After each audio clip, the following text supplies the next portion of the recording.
شریک تھا مگر الحمدللہ شریک نہیں تھا.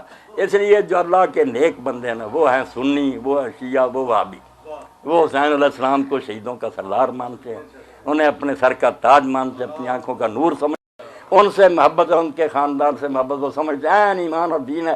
اور جو اس سے ہٹا ہوا وہ نہ اہل حدیث ہے نہ دیوبندی، کچھ بھی نہیں، وہ ناسبی ملعون ہے، وہ مروان کی ذریت اور نسل ہے. اہل بیت سے بغض رکھنے والا سنی نہیں ہو سکتا. اسی لیے اعلیٰ حضرت مرزا خان نے کہا سنی ہونے کے لیے لازمی ہے کہ ہم یزید کو فاسق و فاجر مانیں اور حسین کو شہیدوں کا سردار مانیں. یہ نچوڑ کی بات ہے.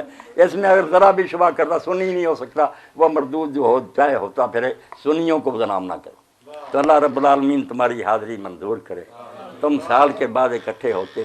اب یہ کہتے ہیں میں نے کہا حسین شہید نہیں ہوئے تھے، بچپن میں گود میں فرشتے نے خبر دی روئے رو، اور جس دن شہید ہو رہے تھے اس دن اٹھاؤ مسلمان. اللہ کے رسول پر کیا گزر رہی تھی، اس جہان میں حضور دیکھ رہے سب کچھ.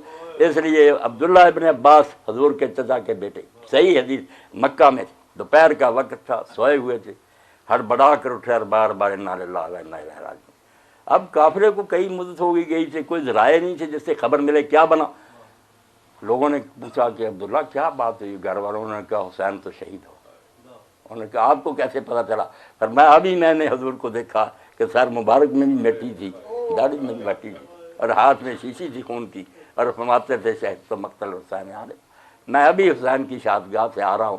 اس لیے واقعی وہ پھر کہتے ہیں تاریخ اور دن یاد کر لیا، واقعی وہی وقت تھا، وہی تاریخ تھی جب خواب دیکھ رہے تھے.